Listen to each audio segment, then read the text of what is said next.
Donc ce numéro copiloté par le réseau Récit se porte aussi sur l'expérience du réseau Récit, des différents travaux que le réseau a pu mener, mais aussi de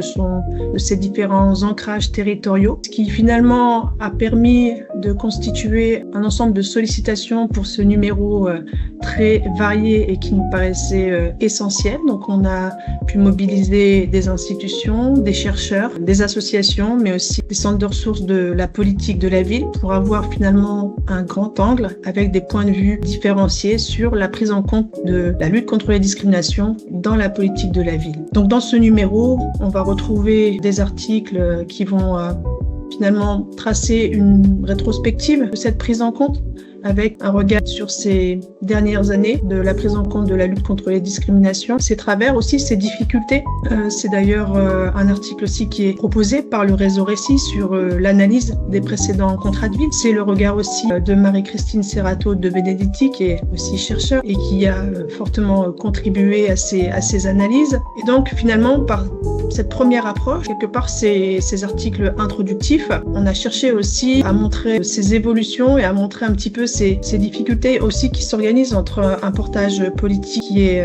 aujourd'hui difficile en termes d'impulsion, mais qui donne aussi à voir des dynamiques quand même locales, des impulsions à travers des expérimentations. C'est aussi ce regard qu'on a cherché à proposer au local, et notamment avec un retour d'expérience sur la prise en compte des discriminations dans l'accès au logement social, mais aussi tout un regard porté aussi par des chercheurs qui ont contribué à finalement mettre en avant à la fois les mesures sur le sentiment de discrimination, mais aussi le travail autour des réseaux de veille et de vigilance, qui nous paraît aussi essentiel, parce qu'ils vont aussi faire valoir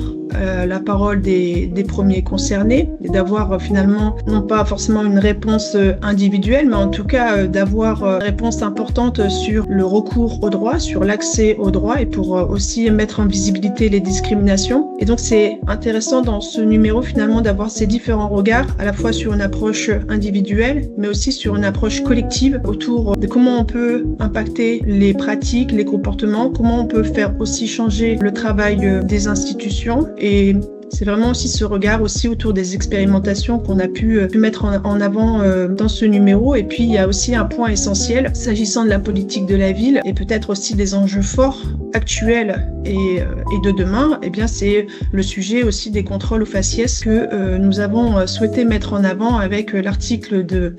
Anna Holo et Myriam Matari, qui donne aussi un regard extrêmement intéressant et une projection qui nous paraît en tout cas essentielle pour l'avenir s'agissant des quartiers, donc sur la thématique du contrôle aux faciès. Et puis, bien sûr, on a le regard aussi d'institutions telles que le Défenseur des droits, aujourd'hui aussi, qui s'est positionné sur cet article pour aussi témoigner aussi de l'engagement, notamment à travers le travail du testing, mais qui rejoint aussi fortement les enjeux qui sont portés sur ce numéro et notamment du contrôle aux faciès. Ce n'est pas une approche exhaustive, bien évidemment, mais en tout cas, c'est un travail de réseau qui est porté par le réseau Récit et qui se fonde sur son expérience avec différents articles qui vont donner finalement un grand angle sur la prise en compte des discriminations dans la politique de la ville.